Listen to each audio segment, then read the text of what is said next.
What if I told you that green beans, wine, Dr. Pepper, and ladybugs all have something in common? What would you even think it is? Well, if you guessed methoxypyrazines, then you would totally be right.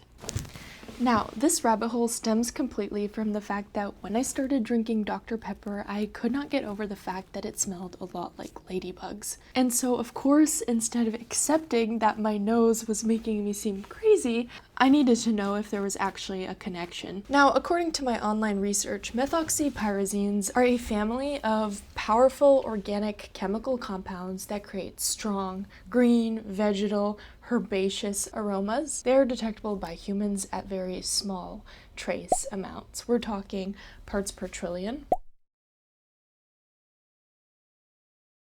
Contributing flavors like bell peppers, green beans, grass, asparagus, and certain plants, insects, and even wine grapes. Wine grapes being the key word. So I did a little more digging in the winemaking community and stumbled across an article that said there are about 4 main methoxypyrazines that show up in wine, but the 2 common ones are BMP, where the B stands for that bell pepper-esque aroma. It smells like leafy greens and fresh herbs. It's common in Bordeaux wine grapes like Sauvignon Blanc, Cabernet Sauvignon, and Merlot. IPMP, the P in there stands for pea, smell like green peas or green beans.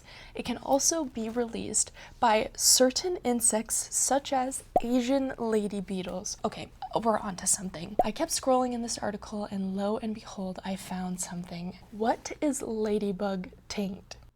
Okay, that doesn't sound like something I should be saying out loud, but it means the musk of ladybug. Apparently, ladybug taint is a wine fault caused by vineyard-dwelling ladybugs. So this is a common thing where ladybugs end up in the wine when the grapes are harvested. And here's the kicker.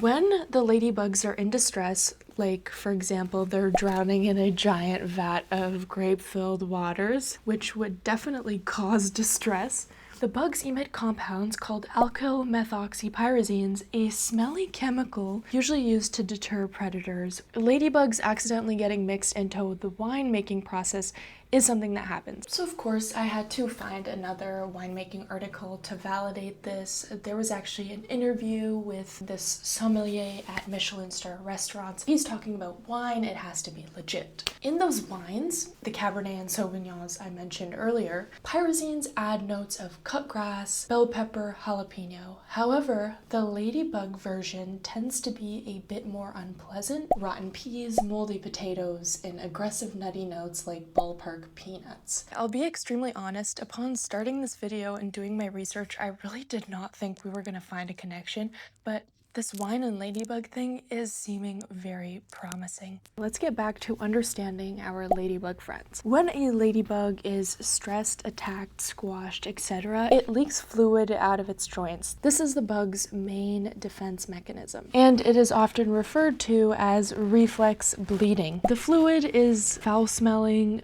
allegedly tastes very bitter, and warns off like birds and lizards that the ladybug itself is toxic to eat. Did you ever play with ladybugs as a kid when you were outside, and after you were done they left kind of a smelly, earthy but spicy residue on your fingers? Okay, but how does all of this tie back to Dr. Pepper smelling like ladybugs? Well, commercialized soda recipes are pretty hard to find unless you know a guy who can reverse engineer it for you.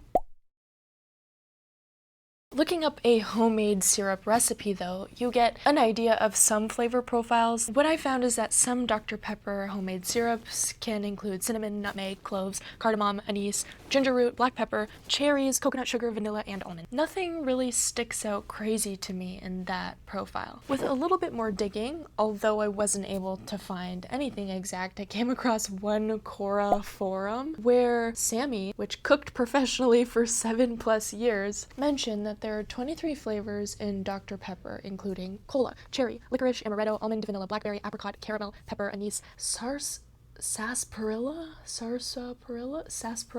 sarsaparilla, ginger, molasses, lemon, plum, orange, nutmeg, cardamom, allspice, coriander, juniper, birch, and prickly ash. Okay, that is a long list. Upon further research, several of these 23 flavor profiles actually do naturally contain methoxypyrazines or give off similar aromatic profiles. We are getting somewhere. I'm not a food scientist. I never claimed to be a food scientist, but when food scientists design complex flavors like our Dr. Pepper, they might use aroma chemicals like essential oils to mimic real-world ingredients. Diving deeper into the 23 flavors, some of these literally contain the alkyl methoxypyrazines. This could be from the almond, amaretto, ginger orange, or the lemon. There are a lot of flavor profiles in the Dr. Pepper that might not emit this chemical compound, but have similar aromatics to it, still giving that heavy, musty, and kind of notes. Would include prickly ash, pepper, anise or licorice, the sarsaparilla thing. We all know and love Dr. Pepper for what it is, being a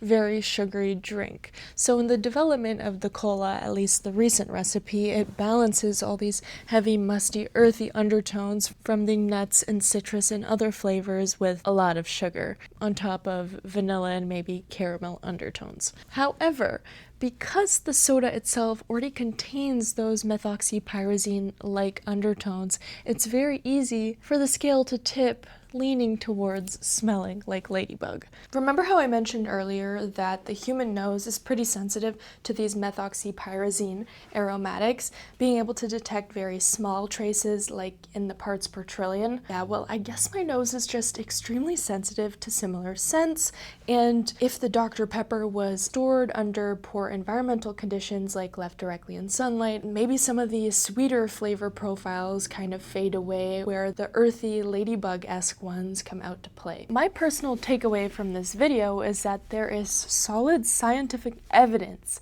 that Dr. Pepper can in fact smell like ladybugs. Bill Nye the Science Guy. I'll take it. I do highly doubt though that when the Charles Alderson guy in 1885 invented Dr. Pepper, he meant it to smell like ladybugs. Through my reading, the goal was more so to mimic the soda station in his drugstore, but I'm sure that recipe has changed many times over and over since 1885. Well, I marked that case closed, and next time you get a drink of Dr. Pepper, let me know if it smells like ladybugs to you.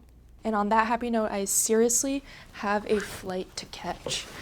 Okay.